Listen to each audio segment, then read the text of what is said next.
I think this might be the end for us. Anyway, man, and all that we accomplished. I've had plenty of time to think about it since the last time I saw the sun. The last time I'd ever see it. It's not the end of the world, but it is for us. I guess it started about a month ago, but it could be longer. There's only the clocks scattered around the house to tell me how long, and half of them are dead now. Anyway, I'm straying from the point. It was on the news. A cruise ship sank for no reason. It wasn't damaged. It just pulled straight down, and the rest of the story soon flooded in. Everything in the water was sinking. Oil rigs disappeared. People on the beach were just pulled down into the abyss. Nobody seemed to be able to explain why this was happening. Nothing floated anymore. It was bizarre. This filled the news for a couple of days until it just got frightening. Oh God. It was during one broadcast that it changed for the worse. It was a report from some beach, an on-location report about this strange phenomenon. They were just recycling the same questions we had been asking for days.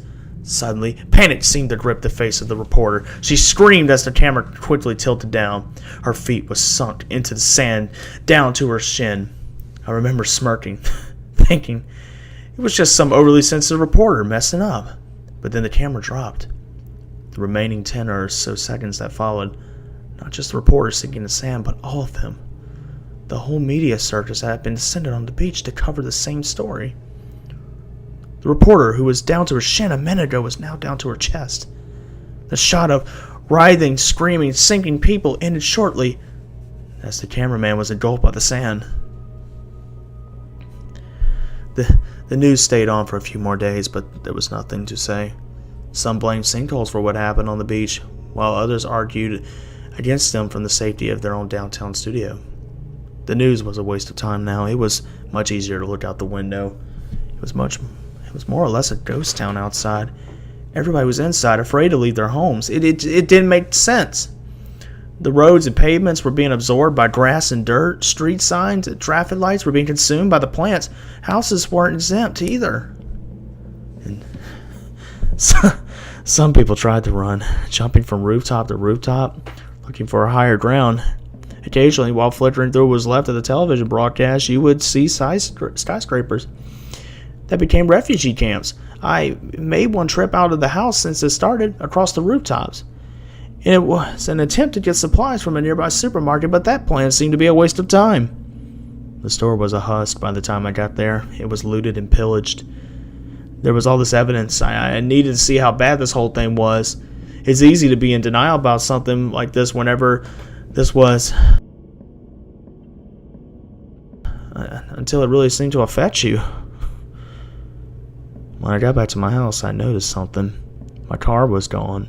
Well, almost. You could still see the top poking out from the overgrowth and the loose soil. It wasn't just my car. It was all of them. Bigger vehicles were still inside, only partially obscured, but they were going down too. A few days later, my whole bottom floor was subterranean. I managed to block the windows and doors from bursting in from all the dirt and soil, but it was just a cell now, a mausoleum. It wasn't somewhere I wanted to be. I spent most of my time by an upstairs window, staring at those hostile world outside.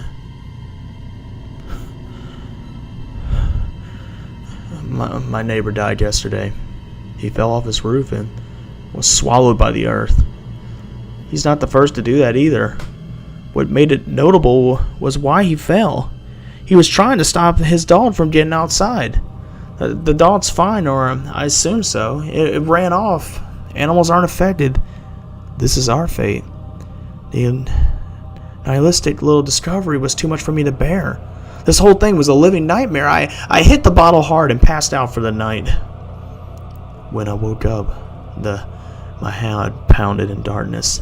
I flicked the light switches and the fuses, but the power was out. I took the flashlight, bought a fuse box, and looked around for the house for supplies. While checking the upstairs, I saw it. It was the last glimpse of natural light that I'll ever see. I've been thinking it was just night, and that I slept all day in an alcoholic coma. By the time I could cross the room to the window, It was gone. I was underground. I tried to get out, smashing through plasters and tiles to be greeted with a stream of soil pouring out from where the sky used to be. I don't know how much longer I've gotten here in my house-sized coffin.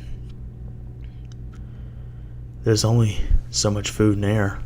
I got a little bit of light from a couple of candles and a book of matches. The flashlight died some time ago, but this is our fate. Humanity's fate. Our return to the earth.